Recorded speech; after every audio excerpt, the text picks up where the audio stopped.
academia.edu and your host for today's dive into the world of published scholarship, big ideas and, well, some pretty dramatic slices of history. Thanks for tuning in. Remember, I'm here just to present this research neutrally, not to endorse it, so everything you hear is a springboard for your own thinking. Today, we're taking a close look at a provocative paper by Eric Wahlberg titled Mao's Many Legacies. Are you ready for some intellectual time travel? Because we'll be covering Mao Zedong, the Cultural Revolution, Echoes in the West, and, just a universe of unintended consequences, and no matter who. So the core question Wahlberg wrestles with is pretty compelling. What exactly is the true legacy of Mao Zedong and the seismic cultural and political waves he set in motion? And sort of at a deeper level, how do these legacies keep resurfacing in China, the West, everywhere, and why does that matter for us right now? These aren't just dusty academic questions. They go to the very heart of how we make sense of power, memory, and maybe even the inevitability of conflict in society. Wild stuff, huh? Okay, let's dig into the key arguments and findings. Wahlberg starts by recalling those famous scenes. Massive crowds of young people in 1960s China, faces glowing, clutching Mao's little red book.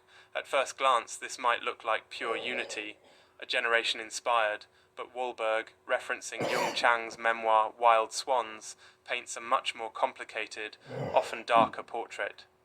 He describes how Mao's campaigns, starting as early as the 1930s, spiraled into waves of collective action, purges, and a kind of moral chaos, and this is key, the violence and repression weren't just top-down, they were collective, with ordinary citizens swept up as both victimizers and victims. According to the paper, after Mao's death, Chinese leadership kind of tried to move past all this, like let's just sweep it under the rug, focus on the future.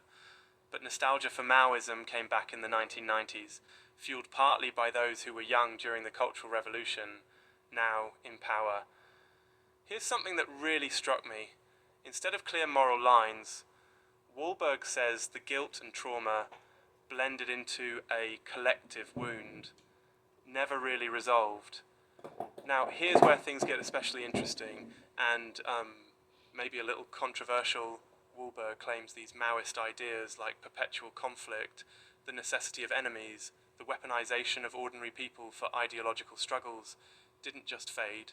They sort of migrated, morphing into different forms in the West. Remember May 1968 in Paris? It's wild, right? He links the famous student revolts and even some strands of radical identity politics as echoing Maoist logic of destroy the old without much thought about what comes next. He goes farther, suggesting that these concepts linger in unexpected places like US and Israeli politics, or even in movements as different as the Taliban or LGBTQ+ activism. And yes, he admits these parallels are imperfect, so please take this as a starting point for debate, not gospel truth.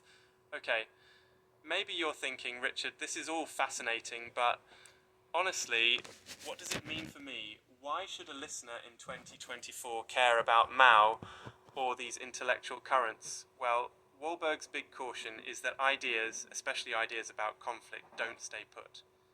They jump borders, they show up in our politics, our culture wars, even in how we argue on social media.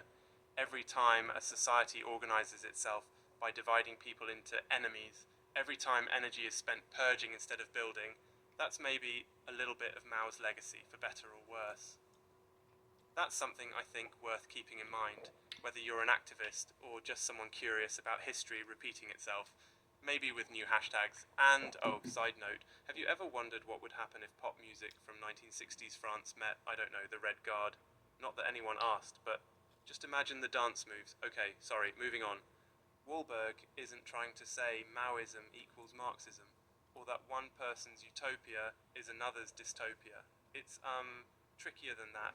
He ends by arguing that Mao's unique remix of Marx, Lenin, and Stalin unleashed forces of perpetual conflict, not peace, and these patterns didn't end with Mao's death.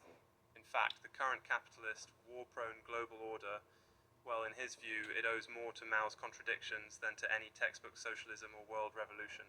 So, as always, I'm just the messenger. Wahlberg's analysis is sharp, maybe controversial, but it's an invitation to think harder about the long shadows of history and how we use or misuse the past.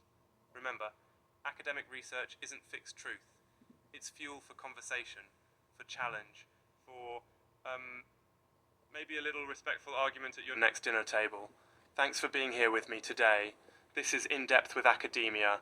I'm Richard Price, and I hope you found it as mind-bending and unpredictable as I did. Until next time, keep questioning, keep exploring, and above all, keep thinking.